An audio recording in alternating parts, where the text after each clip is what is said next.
গোধূলি বেলায় কলমে সায়ন্তনী দাস ধর। ও দিদিমা, কি করছো? এই তোকে কতদিন না বলেছি একদম দিদিমা বলে ডাকবি না। আমার ছেলেই তো তোর চেয়ে সামান্য বড়, কথা কানে যায় না তোর। খুরপি হাতে দোপাটি গাছের গোড়া খুঁড়তে খুঁড়তে খিঁচিয়ে ওঠেন মালবিকা।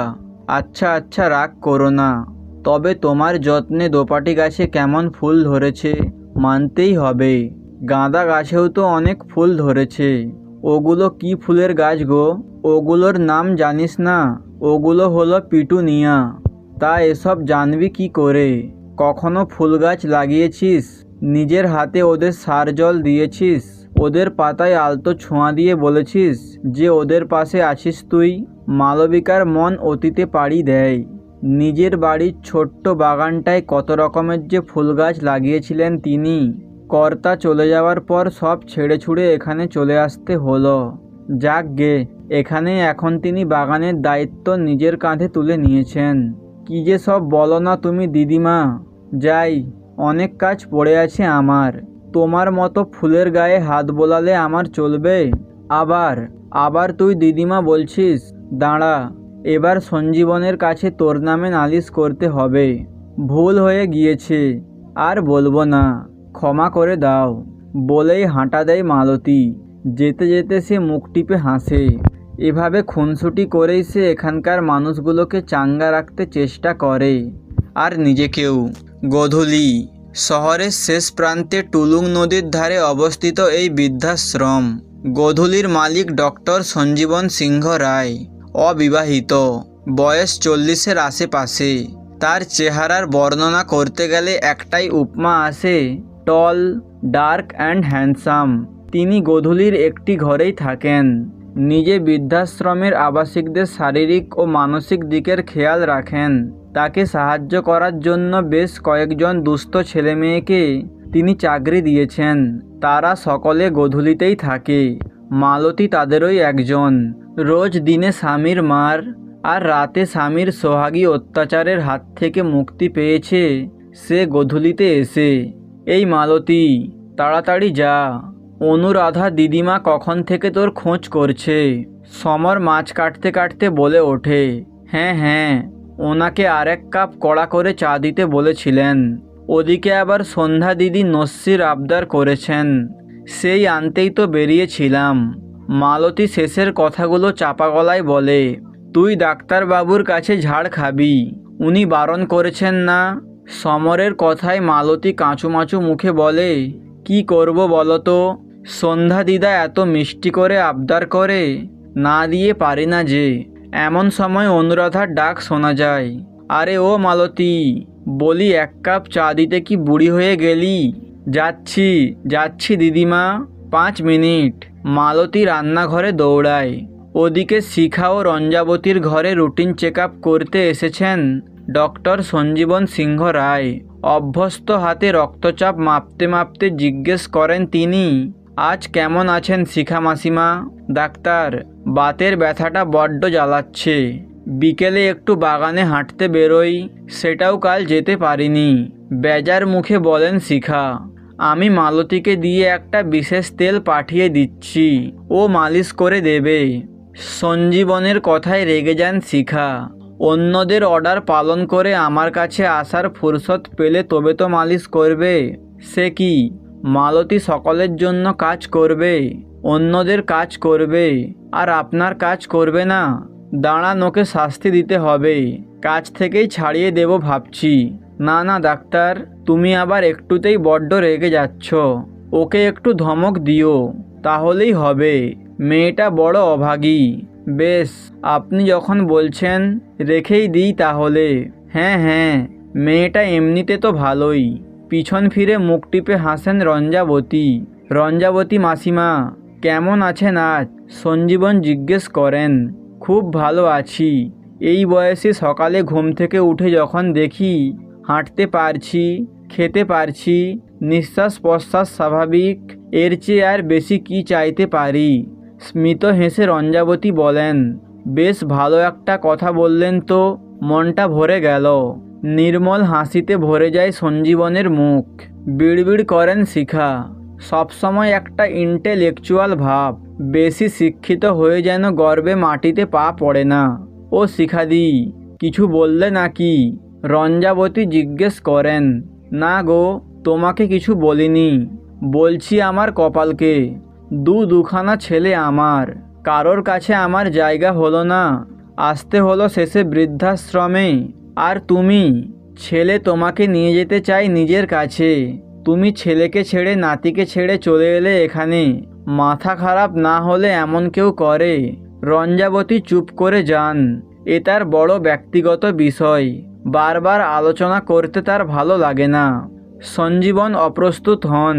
শিখা মাসিমা, ছাড়ুন না, আমার সামনে এসব বলছেন। আমার কাছে তাহলে ভালো নেই আপনি? আপনার আপনজন এখনো হয়ে উঠতে পারিনি আমি।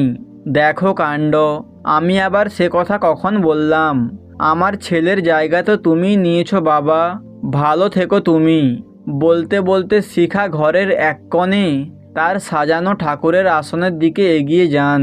অনেক কাজ এখন তার, পুজো করতে আজকাল অনেক সময় লাগে তার। মহিলাদের চেক আপ করে ডক্টর সিংহরায় এগোন পুরুষদের বিল্ডিংয়ের দিকে।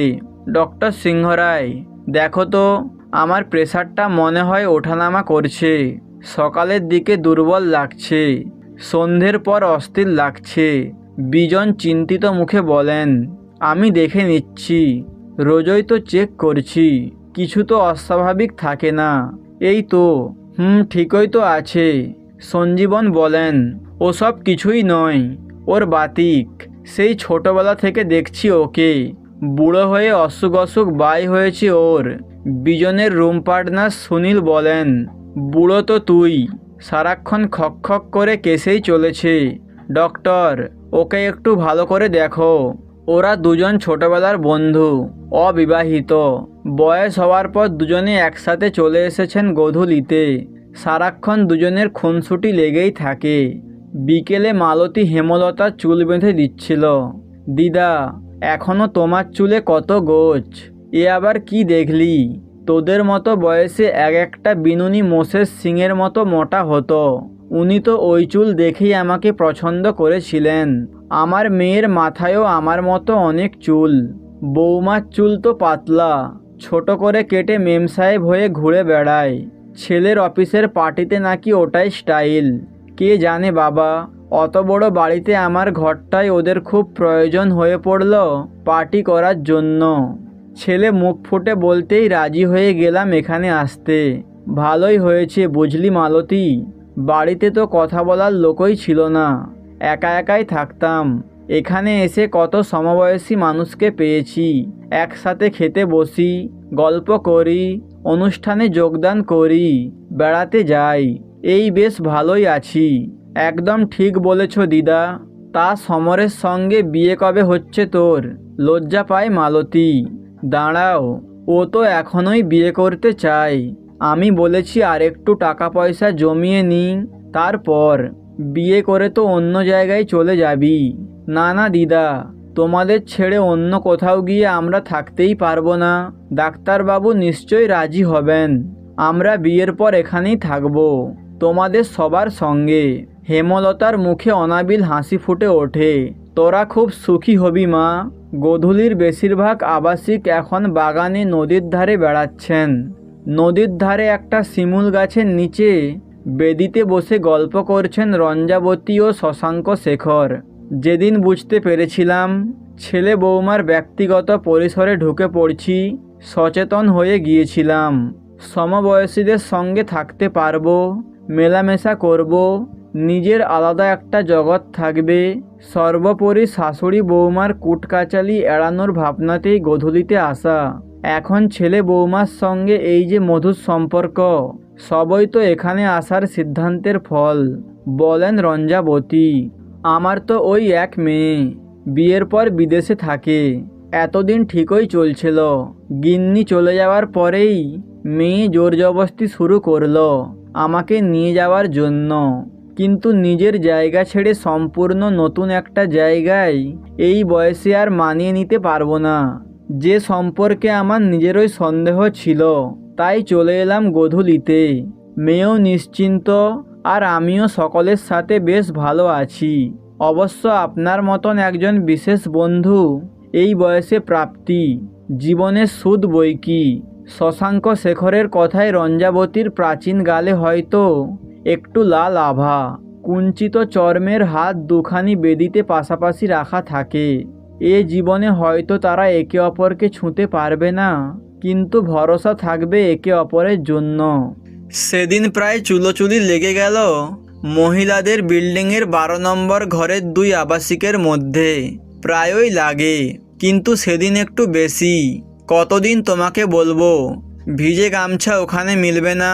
ঠাকুরের কাছে যেতে বারবার ছোঁয়া লাগে, কথা কানে যায় না তোমার। চেঁচিয়ে ওঠে শ্যামা, কেন গো, তুমি একটু ঘুরে ওদিক দিয়ে যেতে পারছো না? সবসময় খিটখিট করো। ছুঁচিবাই স্বভাবটা তোমার দিনকে দিন বেড়েই চলেছে। মনোরমাও রেগে যান।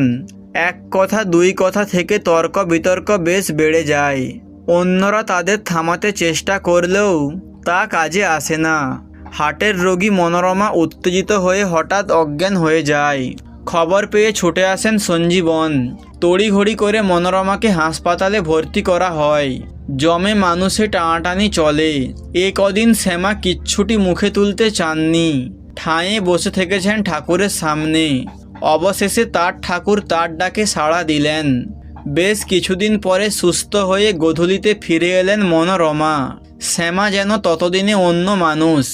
চিরকালের শত্রুর সেবার ভার তিনি নিজের কাঁধেই তুলে নিলেন। এরপর কেটে গিয়েছে আরও অনেক দিন। আবার একই জায়গায় ভিজে গামছা মিলেছেন মনোরমা। কি ব্যাপার গো শ্যামাদি, আজকাল আর বকুনি দাও না তো? তুমি ঠিকই বলতে, ছোঁয়াছুঁয়ি বাতিক বড় খারাপ। এভাবে ঠাকুরকে পাওয়া যায় না। মানুষের মধ্যেই ঠাকুর থাকেন গো। তুমি অসুস্থ হতে তা হাড়ে হাড়ে টের পেয়েছি। এই বলে প্রথমবার শ্যামা নির্দ্বিধায় মনোরমাকে বুকে জড়িয়ে ধরেন। গোধূলিতে নতুন ডাক্তার দিদি এসেছেন, ডক্টর রাগিনী সান্যাল। বয়স 35-36 হবে, অবিবাহিতা।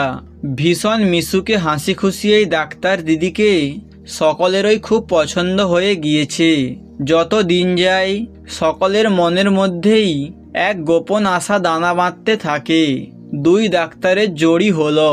ও শর্মা দিদা, জানো তো, নতুন ডাক্তার দিদি আর ডাক্তারবাবু বোধহয় আগে থেকেই একে অপরকে চেনে।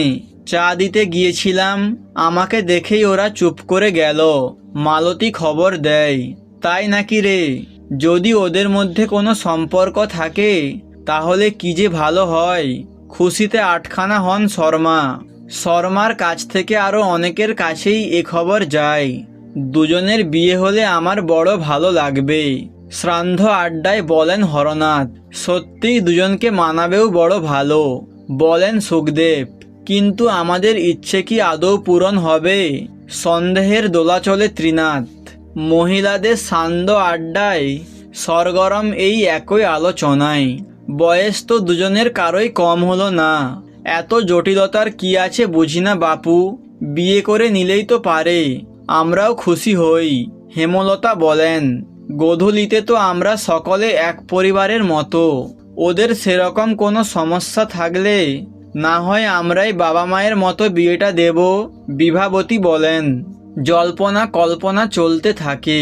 পরিবার থেকে বিচ্ছিন্ন জীবনের শেষ প্রান্তে পৌঁছানো মানুষগুলো মেতে উঠেছেন নতুন পরিকল্পনায়। বাঁচার রসদ খুঁজে নেন নতুন আশায়।